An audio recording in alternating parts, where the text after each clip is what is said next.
بسم اللہ الرحمن الرحیم۔ ذی الحج شریف میں قربانی سے پہلے حجامت بنوانے کا حکم۔ جو شخص قربانی کرنے کا ارادہ رکھتا ہو، قربانی کا جانور اس کے پاس ہو یا حصہ ہو، اس کے لیے مستحب، بہتر اور اولیٰ یہ ہے کہ وہ قربانی ہو جانے تک حجامت نہ بنوائے۔ ابو داؤد شریف کے اندر حدیث پاک حضرت ام سلمہ رضی اللہ تعالی عنہا سے روایت ہے، فرماتی ہیں کہ نبی پاک صلی اللہ علیہ وآلہ وسلم نے فرمایا، من کان لہ ذبح یذبحہ فاذا احل ہلال ذی الحجۃ فلا یأخذن من شعرہ واظفارہ شیئا حتی یضحی، کہ جو شخص قربانی کرنے کا ارادہ رکھتا ہو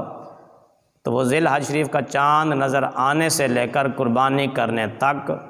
اپنے بال، ناخن وغیرہ کچھ بھی نہ مونڈے حتیٰ کہ وہ قربانی کر لے۔ تو قربانی کرنے والے کے لیے یہ مستحب ہوا کہ وہ حجامت نہ بنوائے۔ اور جو قربانی کرنے کی طاقت نہیں رکھتا، غریب ہے، نادار ہے، ہمت نہیں ہے، صاحب نصاب نہیں ہے، تو اگر وہ بھی قربانی کرنے والوں کی مشابہت اختیار کرتے ہوئے حجامت نہ بنوائے تو اس کو بھی اللہ رب العزت پوری قربانی کا ثواب عطا فرمائے گا۔ ابو داؤد شریف ہی کے اندر حدیث پاک حضرت عبداللہ بن عمر بن عاص رضی اللہ تعالی عنہ سے روایت ہے، فرماتے ہیں کہ نبی پاک صلی اللہ علیہ وآلہ وسلم نے فرمایا کہ مجھے قربانی والے دن عید منانے کا حکم دیا گیا ہے جو اللہ رب العزت نے اس امت کے لیے یہ دن مقرر فرمایا ہے۔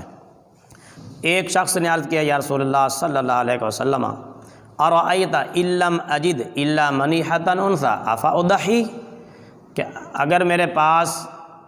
منیحہ کے سوا کوئی جانور نہ ہو تو کیا میں اسی کی قربانی کر دوں؟ منیحہ ایک ایسا جانور ہوتا ہے جو کسی کے پاس بطور امانت ہو، تو نبی پاک صلی اللہ علیہ وسلم نے فرمایا کہ لا، نہیں، تم اس کی قربانی نہ کرو،